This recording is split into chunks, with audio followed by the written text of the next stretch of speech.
Ernakulam Kalamassery seat മുസ്ലിം ലീഗിൽ നിന്ന് ഏറ്റെടുക്കാൻ കോൺഗ്രസിൽ നീക്കം നടക്കുന്നു. മന്ത്രി പി രാജീവിനെതിരെ ശക്തനായ ഒരു സ്ഥാനാർത്ഥി വേണമെന്നാണ് പൊതുവെയുള്ള വിലയിരുത്തൽ. DCC അധ്യക്ഷൻ മുഹമ്മദ് ഷിയാസും KPC ജനറൽ സെക്രട്ടറി അബ്ദുൽ മുത്തലീബും ഇപ്പോൾ പരിഗണനയിൽ ഉണ്ട് എന്നാണ് വിവരം. റാഫി കരീം കൊച്ചിയിൽ നിന്ന് ഈ വാർത്തയുടെ വിവരങ്ങൾ നൽകാൻ ചേരുന്നു. Rafi, good morning.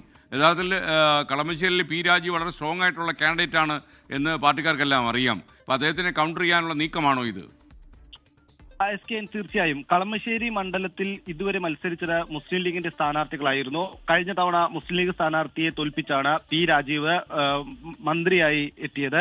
ഇതിന് പിന്നാലെ നടത്തിയ പരിശോധനയ്ക്ക് ശേഷമാണ് ഇപ്പോൾ കളമശ്ശേരി സീറ്റ് അത് കോൺഗ്രസ് ഏറ്റെടുത്ത് കൈപ്പത്തി ചിഹ്നത്തിൽ സ്ഥാനാർത്ഥിയെ നിർത്തിയാൽ മാത്രം വിജയിക്കാൻ കഴിയൂ എന്ന വിലയിരുത്തലിലേക്ക് എത്തിയിരിക്കുന്നത്.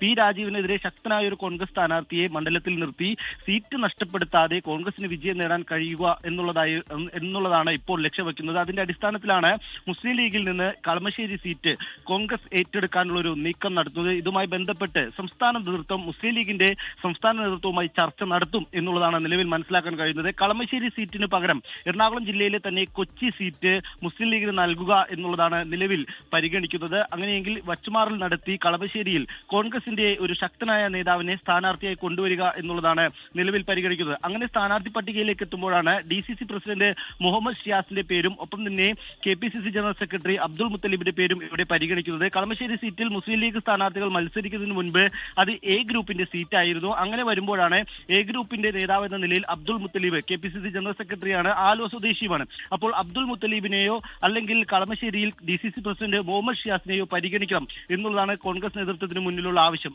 എന്തായാലും ഇതുമായി ബന്ധപ്പെട്ട് ചർച്ചകൾ ഉണ്ടാകും. വരും ദിവസങ്ങളിൽ ഇതുമായി ബന്ധപ്പെട്ട് മുസ്ലിം ലീഗിലും ഒപ്പം തന്നെ UDF-ലും വലിയ ചർച്ചകൾക്ക് വഴിവെക്കുന്നതാണ് ഇപ്പോൾ നടക്കുന്ന നീക്കം. റാഫി കരീമാണ് വിവരങ്ങൾ നൽകി. Thank you Rafi. ലോകത്തെവിടെയായാലും ഏത് സമയത്തും 24 വാർത്തകളും ഓഗ്മെന്റഡ് റിയാലിറ്റി പാക്കേജുകളും എക്സ്പ്ലെയിനറുകളും വിശദമായി കാണാൻ ഞങ്ങളുടെ YouTube ചാനൽ നിങ്ങൾക്ക് സബ്സ്ക്രൈബ് ചെയ്യാം.